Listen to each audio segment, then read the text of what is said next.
Malam ini saya ketemu dengan ratusan kepala desa di Kabupaten Nganjuk. Saat ini kita di Madiun ya. Jadi dari sekian ratus kepala desa, banyak sekali potensi yang ada. Dan kebanyakan potensi itu perlu kolaborasi. Ada sumber daya alam di sana. Ada yang potensi pertanian, ada yang perikanan, ada yang peternakan.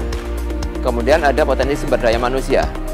Kemudian potensi-potensi itu rata-rata belum terlalu berhasil menjadikan kekuatan bersaing ya. Karena memang kurang kolaborasi, tambahannya lah butuh kolaborasi dengan teknologi, dengan inovasi. Jadi kalau bisa, kalau kita menginginkan desa-desa tadi, ada ratusan kepala desa dan puluhan saat ini meminta kami untuk segera mendampingi mereka untuk bisa bersaing. Dan saya berharap dari teman-teman alumni ITB, dari teman-teman kampus dan ya kampus lain lah, dari teman-teman praktisi, kita perlu melakukan sekian banyak hasil yang ada di kampus-kampus, di lembaga penelitian, itu untuk mengolah sekian banyak sumber daya yang relatif selama ini belum optimal, baik sumber daya manusia, sumber daya alam, atau yang lainnya. Sinergi itu bisa kita lakukan kalau kita bisa melakukan penyelarasan.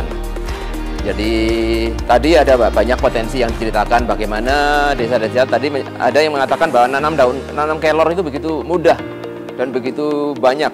Tapi dia mengatakan salah satu kebutuhan yang di saat ini ada di desanya adalah bagaimana pengeringan daun.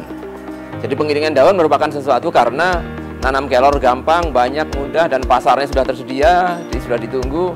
Ternyata punya masalah teknologi yang seharusnya itu tantangan bagi kita-kita yang di kampus lembaga penelitian. Masa sih membuat pengeringan daun aja nggak mampu misalkan itu. Dan juga misalnya contoh lain adalah bagaimana dari peternakan, tadi banyak mengatakan, dari pertanian juga banyak mengatakan misalkan kebutuhan pupuk.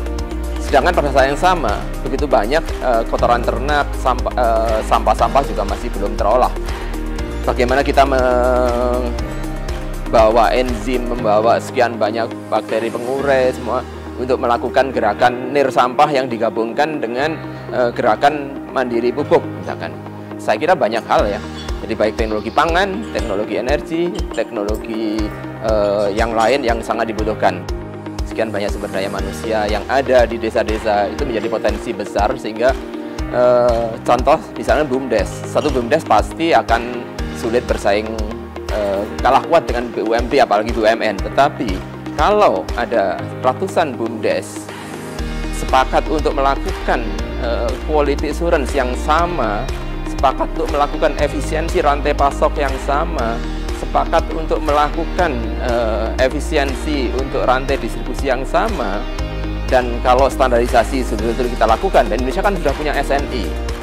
Kalau SNI itu diterapkan, bagaimana sekian ratus BUMDes memproduksi produk yang standarnya sudah ditentukan, dan itu saya kira sesuatu yang layak sekali dilakukan, di mana BUMDes itu merupakan sesuatu yang efisien dalam hal memproduksi tetapi tidak efisien pada saat memasarkan masing-masing, sehingga salah satu yang diperlukan saat ini itu adalah bersama-sama. Jadi kita melakukan standarisasi. Ini sebetulnya kegiatan ini adalah sosialisasi Perda nomor 8 tahun 2015, perubahan dari Perda tahun 2013 tentang pemberdayaan masyarakat desa. Kalau lihat umurnya kan sudah 5 tahun lebih. Nah, sehingga ini tetap menjadi acuan kita karena tahun ini adalah tahun yang paling tepat untuk evaluasi apakah perda ini sudah dilaksanakan dengan baik atau belum. Apalagi sekarang ini berlangsungnya musim pandemi yang notabene dampak yang paling menonjol adalah masalah kesehatan dan ekonomi. Inilah yang menjadi berangkat pertimbangan kami untuk membangkitkan perekonomian ini. Soko gurunya kita mencoba berbasis pada desa, di mana di sana sebetulnya sudah ada potensi untuk pemberdayaan masyarakat desa itu melalui hal-hal yang sudah ada.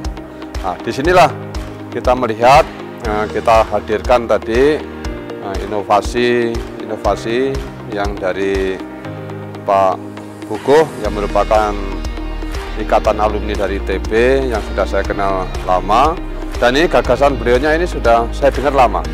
Nah, kebetulan sekarang ini temanya tepat, sehingga untuk pembanding saya coba saya hadirkan para kepala desa di Kabupaten Nganjuk untuk inovasi-inovasi barangkali untuk bisa diserap dan bisa dilaksanakan, dan bahkan tadi hasil acara ini beliaunya sanggup untuk mengadakan pendampingan. Nah, sehingga dari semuanya itu nanti semuanya akan kita simpulkan dan harus ada tindak lanjutnya.